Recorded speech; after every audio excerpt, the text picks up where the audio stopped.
67 in Athens, 69 in Snellville and in Midtown. More news at 11:30. Breaking news when it happens. I'm Steve Summers, 95.5 WSB.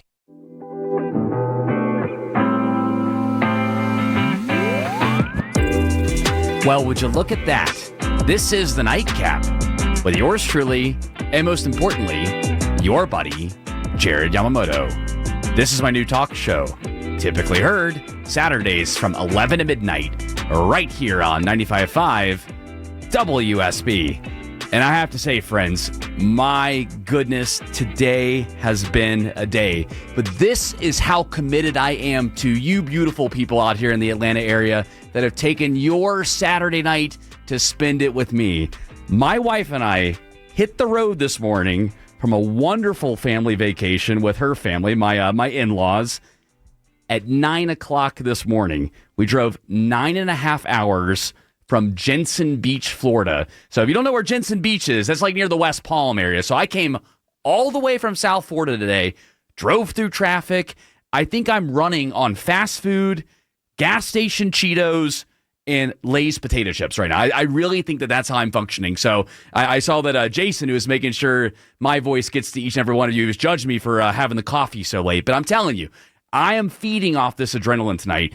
And what we are going to do tonight is going to be a little unorthodox because I'm coming back from vacation on the Von Hessler Doctrine this week. I was not on at all this week. So since I'm coming back from vacation, I am going to open the phone lines early tonight, and we are going to call it the Nightcap Nightline tonight. So you get the chance to help fill me in on all the things that happened this week.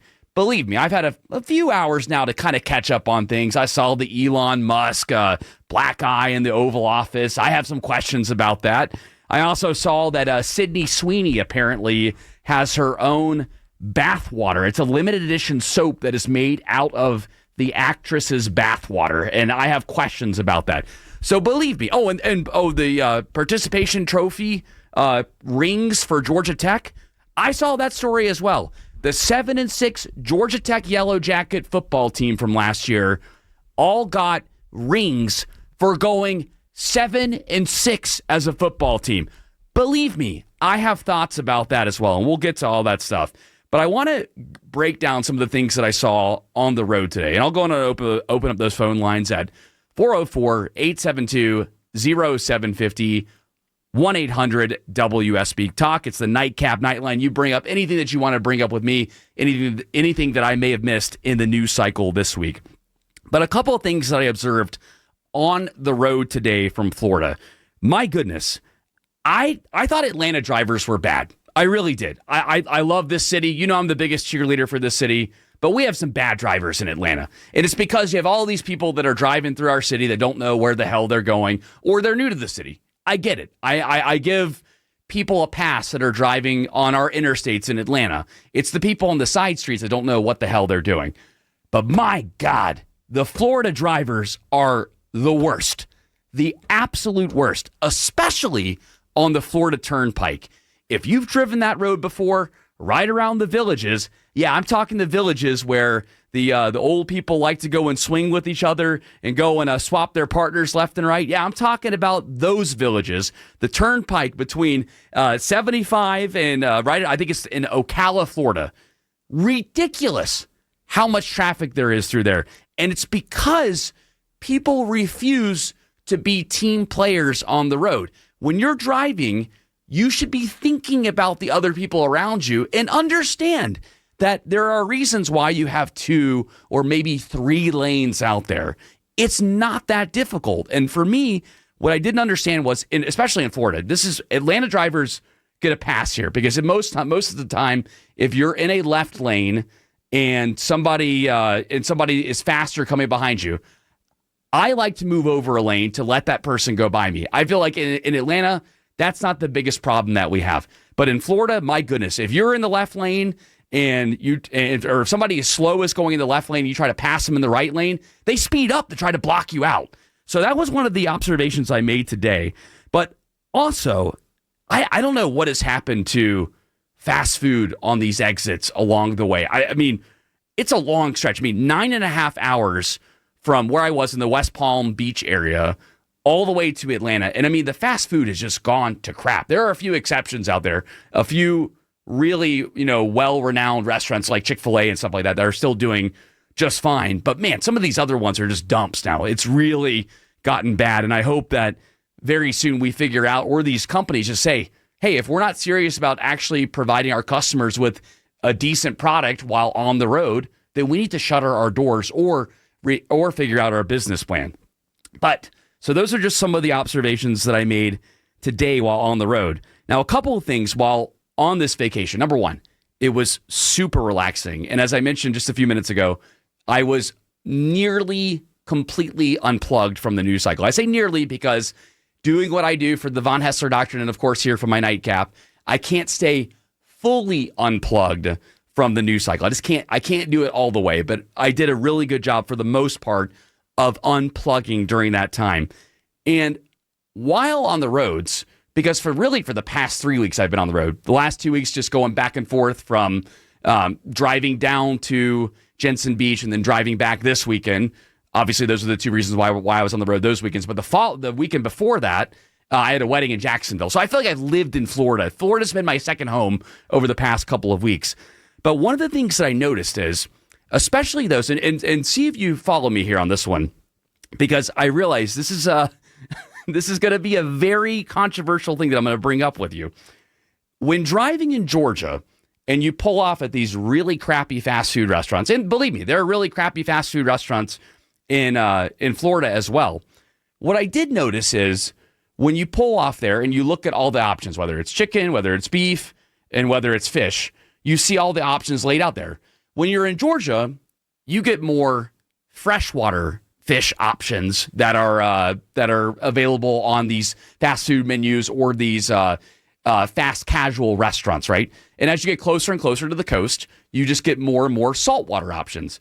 But what I noticed, and I brought this up with my wife, and she agreed, and I started having arguments with Grok about this, is that no matter where the fish comes from, or the lobster or the crab, wherever you get it from, no matter where, whether it's from a lake, a river, freshwater, or saltwater, it is all called seafood. That's ridiculous. It shouldn't all be called seafood. If you are eating a catfish, that came from a pond, not from the sea. And I started arguing with AI about this, saying that there needs to be a new name for fish or any kind of, crawfish. You eat crawfish, right? Most of them are freshwater crawfish. There needs to be a new name for fish or any kind of water-dwelling animal that we consume that is not from an ocean. Seafood applies to saltwater if you look at the definition of what sea is. And I know people are probably like, what in the hell is this guy talking about? I am here to bring up the truth of what I see out in the real world. And even while I was arguing with AI about it, I'm like, that seems like a conundrum that I'm eating catfish or that I would consider eating trout, but it's considered seafood. There's no way that catfish ever saw the sea in its life. That trout never saw the sea in its life as well either. Now, again, crabs, fine. You put in the mullet, you put in the mahi-mahi, all that stuff, fine. That's all from the sea. Great. Keep it in the same category. But we need a word for the fish and other wildlife that we eat that comes from freshwater. So phone lines are wide open, 404-872-0750, 1-800-WSB-TALK. I see Randy is waiting over here. You want to talk about these bad drivers in Florida? Man, they were awful today, Randy. How are you? Welcome to the Nightcap, man. Hey, thanks, Jared. It's great to talk to you. Great to hear from you as well, man. So what was your experience? I mean, again, we're from Atlanta, and Atlanta drivers are not great either. I love this city, but we are not great drivers either. But my goodness, man, they were awful today on the road. No, of course they were. And I've driven everywhere. I've driven in numerous countries around the world, left side of the road, right side of the road, wherever I've been in 100 countries. And the Autobahn is nothing but the greatest because everybody knows how to drive. But even through Atlanta, when I see the Florida license plates, it's like, okay. Watch out. They start in Michigan, heading south, whatever. straight to the left lane. Do not get out until right before the exit and get over. It doesn't matter how fast they go; they just stay in that lane. So no, and then Florida, well, it's full of them. That's all you get. No, it's the worst place I've ever had to drive. I couldn't agree more, Randy, and I appreciate the call so much. We're taking your calls here on the Nightcap, 404-872-0750, 1-800-WSB-TALK. I'm fresh from vacation, and I thought Atlanta drivers were bad, and I always gave the Florida drivers a break, but as Randy was alluding to there, the second you see that license plate, I've heard that that saying before. I've heard people complain about it before, but my God, today it was put that terminology was put to the test there. Let's just put it that way. That it was put to the test, and it was proven true by how mean these Floridian drivers were on the road. I'm also opening up the phone lines for my seafood conundrum. Again, there needs to be a word for freshwater fish and other animals that we eat that comes from a pond, a lake, or a river instead of the sea. I'm open to suggestions at 404-872-0750, 1-800-WSB-TALK. Now let's get to some of the news of the night here, because I obviously missed all of these stories this week, but this story it caught my attention immediately. Sydney Sweeney is selling soap that contains her actual bathwater in the soup, or in the soap rather. Sydney Sweeney, obviously super famous, young and upcoming actress, and she's very attractive. There's a lot of people that she is their fantasy for. She's a very attractive young actress that is really making her way on the scene now. But I remember when you've seen some of these actors and actresses come out with products that are based off of their scent or their smell, and I'm sorry, I'm not going to pay for Sydney Sweeney's bathwater. I'm not going to do it. I wouldn't buy, Rihanna's shampoo. I'm not going to do that. I'm just not. I don't buy that stuff. I don't think for a second that the second I buy this product that I'm going to be suddenly into it. But what I'm curious about is I think that there are enough people out there that actually would do it. And ladies, I'm also talking to you as well too.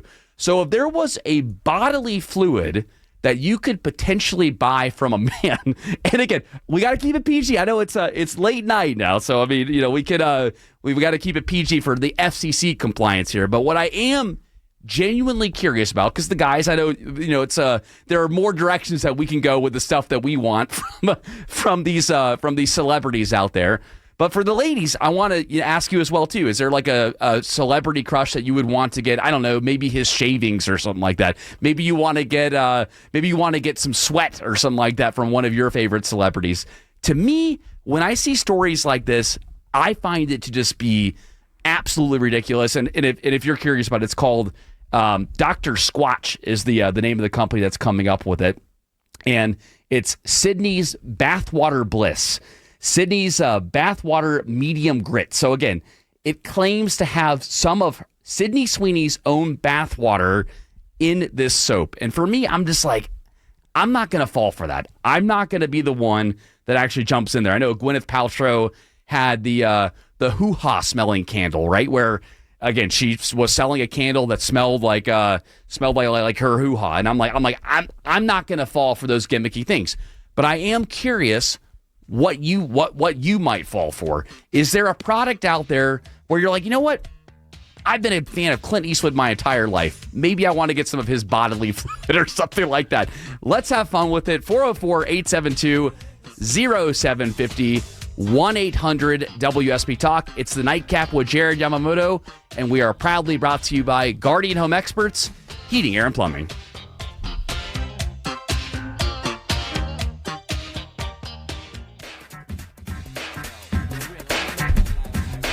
This is the Nightcap with yours truly, Jared Yamamoto. And if you're just tuning in, I drove 9.5 hours today to get here on time for my Nightcap, and I'm happy to share the night with you. But I have to be honest, because I've been on vacation for the past week, I'm slowly getting back into the news cycle here, trying to get back into it. And of course, I've made my observations. I've looked at a couple of things. I've read a decent amount over the past couple of hours, had a long enough car ride to go through the entire Morgan Wallen album. And I have some theories as to why it's getting such, kind of mediocre reviews. It's not getting good reviews, but people are still listening to it. So I had the chance to listen to that all the way through.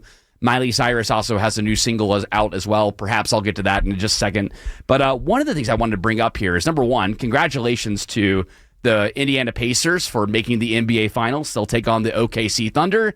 The way I look at the NBA playoffs now is, my goodness, I cannot believe that my Hawks were eliminated on April 18th, and we're still playing the NBA playoffs on freaking May 31st. NBA, you've got to make these series go a little bit faster. That's my only complaint.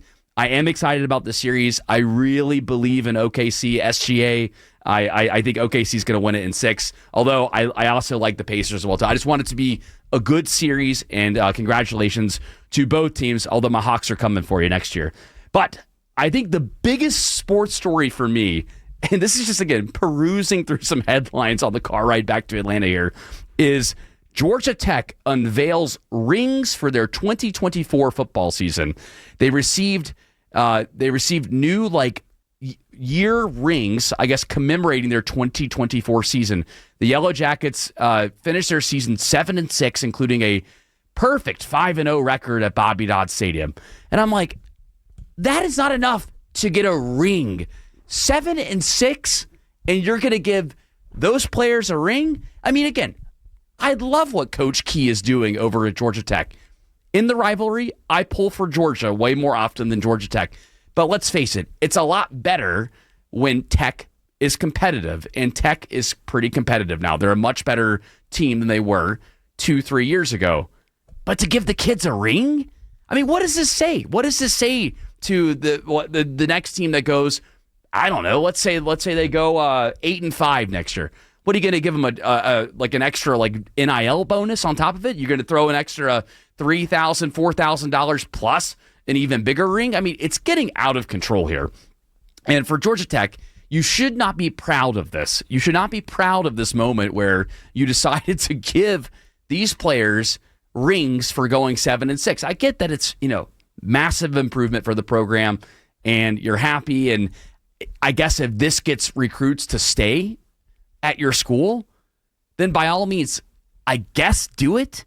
But for me, I'm like, if I were a 5 or 4-star prospect and I was considering Georgia Tech, I'm out after seeing that. I'm out completely. I'm picking Georgia, or I'm picking another school. I'm not picking the school that gives out the rings for a 7-6 season. Not going to happen on my watch here. The other story that I picked up on that I thought was really, really kind of, I guess not annoying me, because I know that it's thrown out there as bait, and I want to make sure that I'm very clear about how I feel about this. So lots of music was listened to on the car ride back from Florida today, and a couple of Taylor Swift songs came up, and then I saw in the headlines that Taylor Swift now owns her own music catalog following the controversy with Scooter Braun. And for me, I'm happy that Taylor Swift owns her own music catalog, because she was re-recording all of her albums and then selling them back to her fans. But the problem that I have was jumping in the comment section and seeing so many people feel like she was just taken advantage of for this whole time. This woman is a billionaire. She's worth $1.6 billion. And if you're a diehard Taylor Swift fan, again, I don't fall in the category of love or hate her. I've been to one Taylor Swift show. It wasn't the Eras tour. I went to the Reputation tour with my wife. And was it a good show? Yeah. Was it the best show I've ever seen? No, not at all. It was not even close to the best show I've ever seen. Was I impressed with her performance overall? Yeah, I thought she did a good job. But the fact that so many of her fans, the Swifties, jump out there and say, man, thank goodness you go, girl. Do they not realize that they have now officially paid for her music, not once, but twice? And she's now that she owns it, I don't even think she's going to come out with the last 2 albums that she was talking about re-recording. So for me, I feel like the Swifties have been bamboozled here. I feel like they've been taken advantage of. What do you think? 404-872-0750, 1-800-WSB-TALK. It's the Nightcap with Jared Yamamoto. Got a lot of things that are coming up here. I see people calling in about the bad Florida drivers, my seafood analogy. I see also people calling in about Georgia Tech as well, too. So, again, I'll take all the calls. And even if you want to bring up something that I may have missed this week, these are just the things that popped up to me. For me, with Taylor Swift, what really bothers me is that she actually believes that most of her fans are just going to be sympathetic towards her. Again, I don't hate that she ended up getting her music back. I'm happy that she got her music back. But for me, like, if I bought the Taylor's version of these albums, I'm sorry. I'm going to feel like I got played a little bit. I'm going to feel like I paid double. And hopefully on her next tour, she ends up giving some kind of discount to those that rebought these albums for the second time. When we come back, we got to talk about the Elon Musk black eye in the Oval Office. We've also got to talk about the Stitch. The Stitch in downtown may not be happening because of federal funding issues. We'll cover all that and more right after news, weather, and traffic. It's the Nightcap with yours truly, Jared Yamamoto. 66 in Hampton, 69 in Ackworth, and 70 in Mosley Park. More news at 12. Breaking news when it happens. Jay Holloway, 95.5 WSB. This is the Nightcap with yours truly, Jared Yamamoto. And I appreciate each and every one of you for hanging out with me, and I appreciate all the new followers on my X account, on my Instagram account. I was actually just looking at that. Now I don't know where I put my phone, but I saw people were texting me. Here it is during the newscast here. They were Xing me and Instagramming me and coming up with these different terms like river food for my seafood issue that I picked up while on these road trips over the past couple of weekends. Again, Florida has felt like my second home over the past 3 weeks. Had a wedding 3 weeks ago down in Jacksonville. Had a great time for that, but driving down there, not ideal. 5.5 hours, and then today driving 9.5 hours back from Jensen Beach. Though I had a wonderful time down there with the in-laws. Again, if you're looking at like the Florida map there, it's like right kind of just north of the West Palm area. And I was able to rekindle my saltwater fishing skills while I was down there. I actually caught some crabs while I was down there, some blue crabs. And I'm not a great fisherman, but I'd like to, I can kind of rekindle. It's like riding a bike, right? You can come back and you're like, oh yeah, I remember what worked here and what didn't work. And it was nice to kind of brush off those old fishing skills and have a good time while I was down there. A couple of other things I want to bring up here, along with all the different things that are going on, which, by the way, if you're just tuning in, we are doing the Nightline here on the Nightcap. Nightline meaning that the phone lines are wide open. So as I return from vacation and kind of jump back into the news cycle and get ready for Monday, you guys fill me in on any of the things that I may have missed this week. Again, I've brought up a couple of things that I thought were just absolutely bizarre that I had to bring up on the show. And, of course, on my ride back, I was able to do some reading and kind of caught myself, I'm like, okay, this is interesting here. So it's not like of course I had a little time to make sure I got ready. I wouldn't leave you guys hanging like that here on the Nightcap. But again, I appreciate all the new followers and all the new people following me on my social accounts at Jared Yamamoto. All right, so a couple of things I wanted to bring up here. So I've seen a lot of these stories over the past couple of weeks where you're starting to see the scare stories, right? Where as Doge and the Republicans in the House and the Senate, as we try to pass the Big Beautiful Bill Act, there are a lot of federal projects that are considered on the chopping block. And the Stitch has been something in Atlanta that we've been trying to build for a long time, which the Stitch is essentially like a green space that they would put over part of the connector that would connect downtown and midtown together. I like the idea of it because essentially with the connector cutting through downtown the way it does now, you have midtown on one side of the interstate and then downtown on the other side. If you were to put this green space on top of the interstate, it would hypothetically connect them back together. The area that they want to do it, though, is between like Piedmont and North Ave and that area over there, which I think could work. Peachtree and Piedmont over there, which it could work. The Civic Center MARTA station's over in that area as well, too.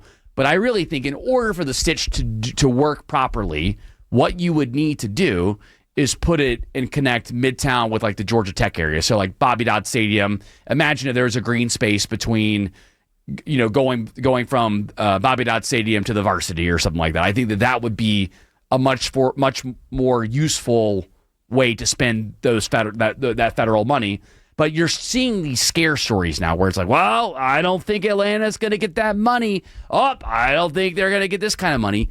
What people don't understand is that the direction our country is going, and I had some good conversations with family about this week, the direction that our country is going is not sustainable with how much money we're spending. We cannot keep spending. So if you are going to spend, it can't just be because you think it's going to work over time. It needs to be not necessarily a sure bet, but pretty damn close to one. And for the Stitch project, I'm a fan of it. I think overall it would be nice to have both parts of Atlanta. I know Atlanta's lots of different neighborhoods, but the two main parts, Midtown and Downtown, it would be nice to have them connected back together instead of having a crossover bridge.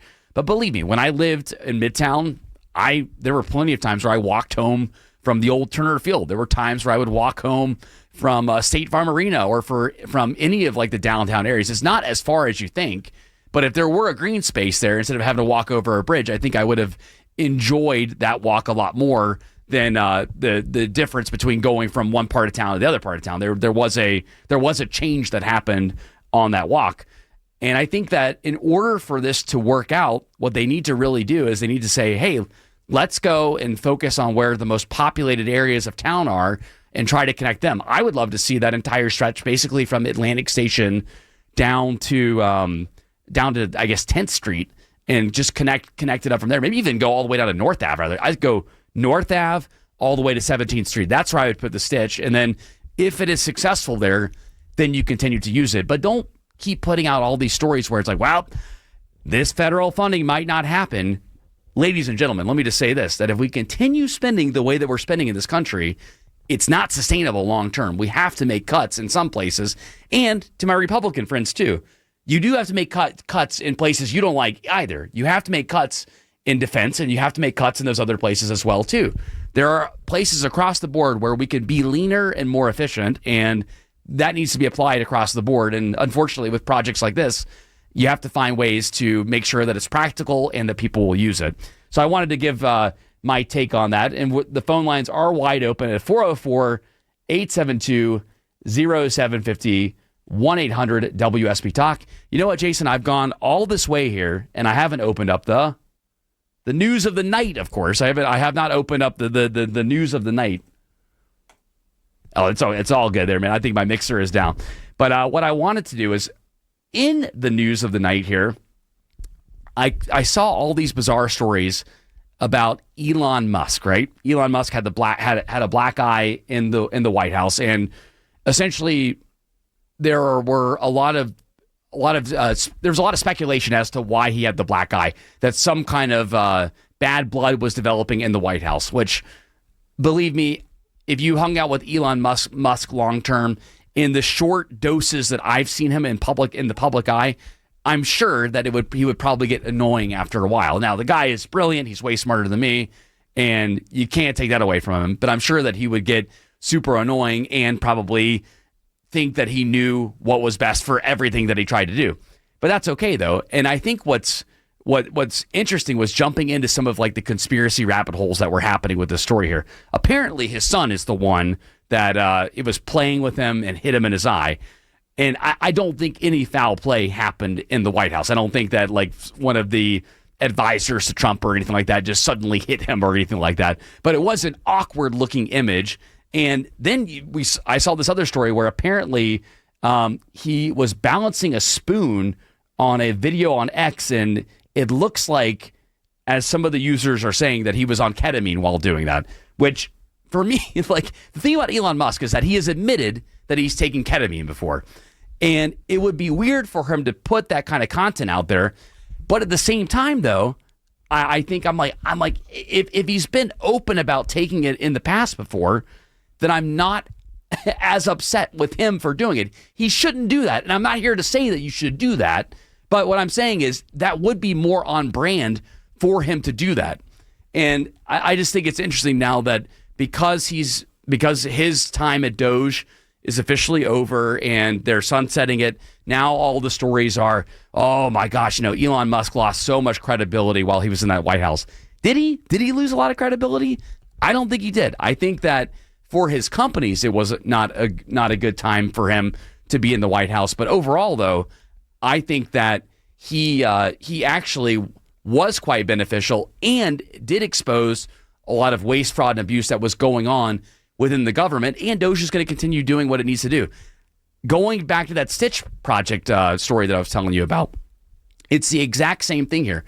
We have to understand that in order for our country to continue on the same track that it's going now, if we wanted to keep going the way that it's going now, we have to make significant cuts. And I think overall, what Elon has exposed has provided way more good than bad. And for all these stories start coming out, oh, he was on ketamine. Oh, somebody in the White House may have beaten him up. I'm like, get out of here. Like, this is getting ridiculous now. He has done more harm, or he has done more good than harm to this White House. And even though I personally am excited to see him, or I'm not excited, but I'm happy that he is leaving the administration. I think overall it needed to happen, and I'm happy with the job that he's done so far. But what do you think? 404-872-0750, 1-800-WSB Talk. You can also leave an open mic on the WSB radio app. If you want to, you get 30 seconds over there. Sometimes, talking on the phone to your favorite radio host can be a little bit intimidating sometimes. So you can leave your open mics over there, and I will do my best to grab some of those during the break. Another odd story that I saw while road tripping with the angry Floridians on the road blocking me, trying to prevent me from getting here to Atlanta sooner than I did, was this bizarre story here. I brought this up with my wife in the car, and she was cracking up here. From the New York Post here, it's in their health section. The headline reads, "I've had a 7-year infection since my ex did the most disgusting thing in a hotel room. I can't believe it got into my sinuses."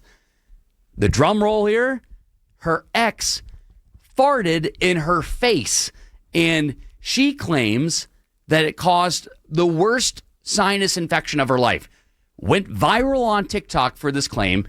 She literally went on Google and started putting in some of her symptoms into Google, which if you've ever been sick before, that is the last thing that you want to do, is go to Google and put in your symptoms, because everything that pops up, or I guess I'm exaggerating here, but most of the things that come up basically say that you're dying, that you're not doing well. And that's why you shouldn't put your symptoms into Google.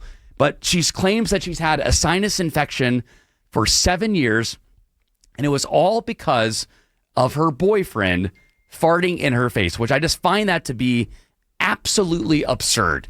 Absurd that somebody would go to TikTok to make this happen, and for people to buy into it, like, oh my gosh, you know what?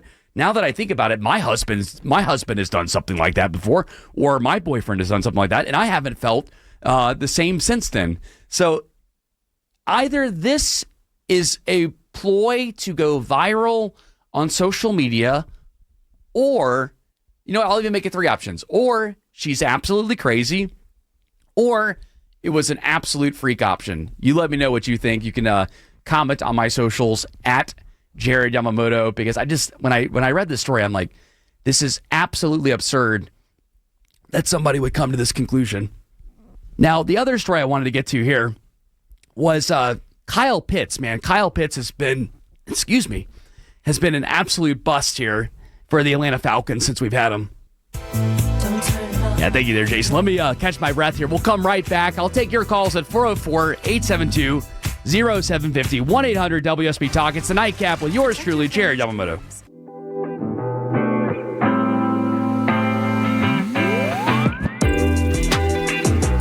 This is the Nightcap. We're still going here with yours truly, Jared Yamamoto.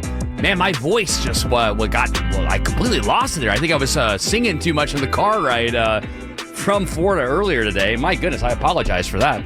As I was saying, Kyle Pitts, he's been an absolute bust for the Falcons. And earlier this week, we had OTAs for the Falcons. Kirk Cousins wasn't there. Kyle Pitts was not there as well. And now we're starting to shop him around for a potential second or third round pick in next year's NFL draft. I'm sorry, I love Kyle Pitts, but that's ridiculous that we're having to shop him around like this. And I really wish that it would have panned out for him. I think he's an incredibly talented athlete, but for some reason, it just has not worked out here in Atlanta. Granted, he's had a ton of quarterbacks, and it's not fair for him to have to, go from Matt Ryan to Desmond Ridder, I guess Marcus Mariota, Desmond Ridder, and then now to Michael Penix Jr. and all of, 5 years that he's been in the league. It's unfair to him, but my goodness, it has been absolutely, he's been an absolute bust for our Falcons, and I hope that we get something better than a day 2 or day 3 pick. But we are also taking your calls at 404-872-0750, 1-800-WSB Talk. I got to hold my voice here. My goodness, did not think that I was going to lose my voice like that. Well, from singing in the car, of all things, I'm going to get my wife for making me sing in the car today.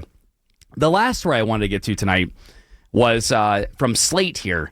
Apparently, happy hours are dying in the workplace. And happy hours, I don't get the chance to do them because I'm working for the Von Hessler Doctrine, and we're on daily from 3 to 7. So most happy hours happen around like 5:30, 6 o'clock, something like that.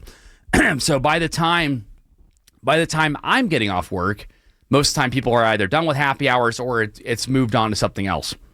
So my question for you is, and I get it, I feel like sometimes these things can feel a bit forced sometimes, where you end up going to these happy hours. Excuse me. And these happy hours end up being these just kind of like forced interaction with employees that employees don't end up liking very much. And I think there's a way to make them better and to make them more fun for employees. But my biggest thing is, I don't feel like people are actually going on lunch happy hours anymore, or I guess like just lunch breaks anymore. I can't remember the last time that I went on a lunch break and actually went with other coworkers. And I wonder if this is something that's happening in your industry as well. In your industry, are you actually going on lunch breaks anymore? Or are you bringing your lunch to work? Or is this something that's just, just died with the pandemic? All I can do is laugh it off at this point. I never thought that I've never lost my voice on radio before while doing it live. This is hilarious here. But I am curious whether or not you've actually or you've actually given up your lunch break, or if you've given up your happy hours or not. Because for me, again, working in irregular shifts, I have not had the opportunity to be able to go on it like a lunch break or a happy hour in a long time. But I wonder if those are dying out the way that they are. I appreciate each and every one of you for hanging out with me here on my Nightcap tonight. Again, apologies for losing my voice on you. Hi, I'm Greg. There we go there, Jason. All good there, buddy. I think the commercial was going on over me. Well, I'll be back next week, same time, 11 to midnight. I appreciate each and every one of you for dealing with me. And, of course, I'll be back on the Von Hessler Doctrine as well from 3 to 7 all this week. And appreciate all the well wishes. I am doing fine now, I promise you. My voice just kind of gave out there for a second. But I will see you next time. And Atlanta, as I always say at the end of my Nightcap, please be safe out there and see you next week.